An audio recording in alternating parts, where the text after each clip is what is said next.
Okay. Um, Miss Barbara, why is it so important to you as an American-born citizen to address the problems going on today in this country? You mean regarding the Asian people and the coronavirus? Yes. I think that being that I was a nurse at one of the major medical center here in New York City, served in the United States Army Nurse Reserve Corps. My grandfather's brothers was served during World War One, and my father Minneapolis too, and the Korean War and the Vietnam War. My ex-husband and my nephew the Gulf War. We have really provided a lot of service, and we're very patriotic to our country. Once you put on that uniform and you go out and practice war games, and there may be an Asian next to you, an Indian, and an African, we have to learn that we must mix in and work with each other. And I found it so insulting when I saw people hitting Asian people or blacks or Jews. It's unfair.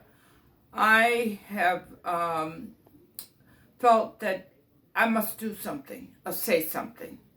So my thing is that we have to reach the people. We must all go and speak out or protest or whatever we may need to do to help the people.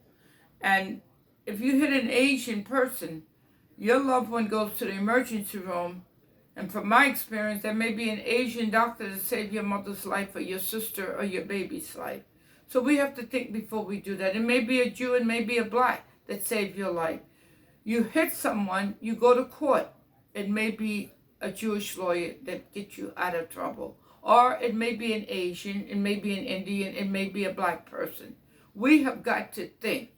Because once you hit someone, there are cameras all over the place. And they will get you. So why not do something else with yourself? Think about it. Maybe education. Go back to school. And our government should do more funding for the mentally ill.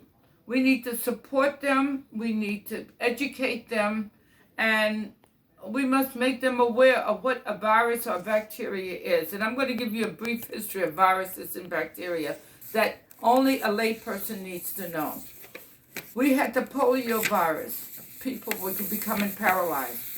They got a virus, Salt Savin. They was able to get a vaccine, to prevent the disease from spreading. And less people became paralyzed. In fact, it almost non-existent in our country. We had the measles. We had Ebola from the Ebola River in Africa. We have no right in hitting the African people because they have Ebola.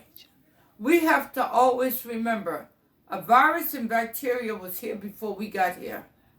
Virus and bacteria will always exist. It takes scientists to go to that site, wherever it may start from. And our former president mentioned coronavirus, COVID-19, and this started an uproar because it was in China. But I hope he reads up on viruses and bacteria. We have bacteria living all over the world.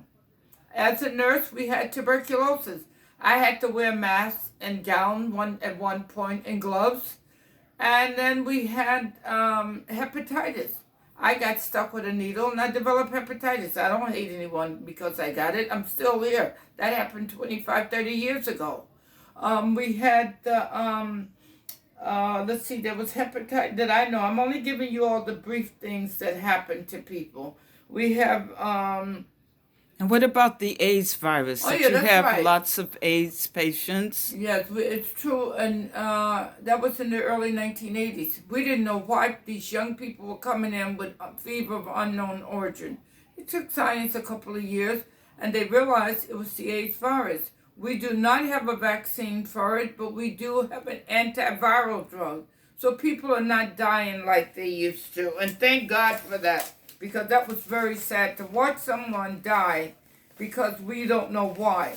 I think it's a very sad thing. So before you hit someone, think that these diseases are going to exist and you're going to jail, not that former president. You're going to jail. And it upsets me very much when I see someone clashing with a black person, clashing with an Asian person, hitting a Jew upside their head. But that Jew's going to represent you in the courtroom, and you would never know he was a Jew because he's going to treat you like everyone else, and also the rest of the people. I believe there were 32 million people died of the AIDS virus, and that was a sad thing.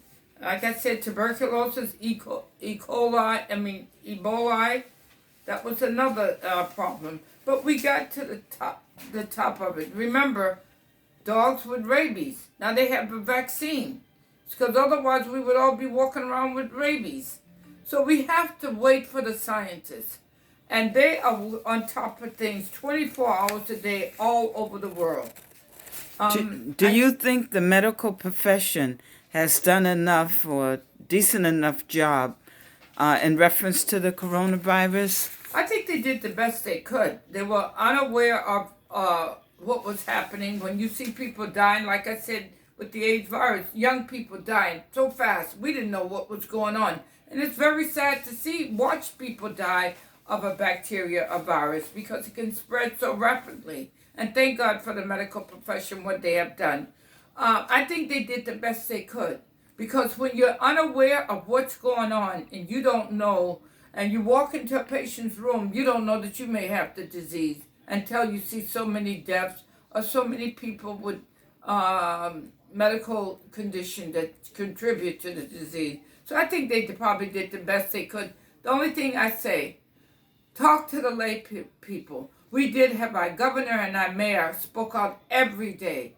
But you got to speak to the lay people and let them know this is a bacteria, this is a virus. And explain to them what a bacteria or virus is. Not the governor, because they're not MDs or the mayor.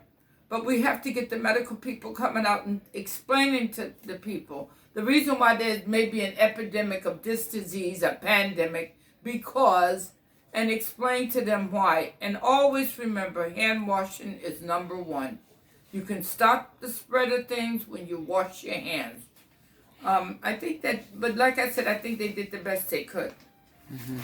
Now, in New York City, you'll be voting for a mayor pretty soon. So who have you decided to vote for? I'm going to vote for a young, handsome man. He has 2 children, a lovely wife. Uh-huh. He's from Harvard. Mm. And we need someone young who can keep this city clean, stop all the problems that's occurring. And when you get these Harvard graduates, or for any graduate, I don't care where they're from, but they're young, we need young people to help us solve a lot of problems. And I think that you can guess, I'm not going to call the name, but I think that's going to be, or should be, our next mayer. Yes, And I like him as well. you do? Yes, So you I know do. who it is? I know exactly who it is. Yay!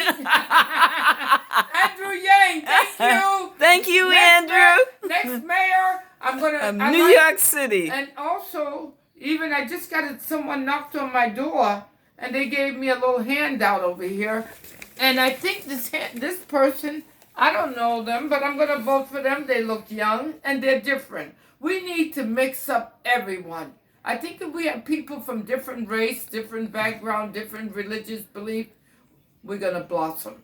I think so too. God bless you, Miss Barbara. Thank you, and God bless America. God bless all our people, all those who have died from the coronavirus. And President Biden. And Biden and everyone. Yeah, everyone. all the White House people. Yeah, all Kamala Harris and all you great people. Yeah, we appreciate everything, but I think it's time to put different people in office in Yes, New York City. I agree. Then we'll be singing again, New York, New York.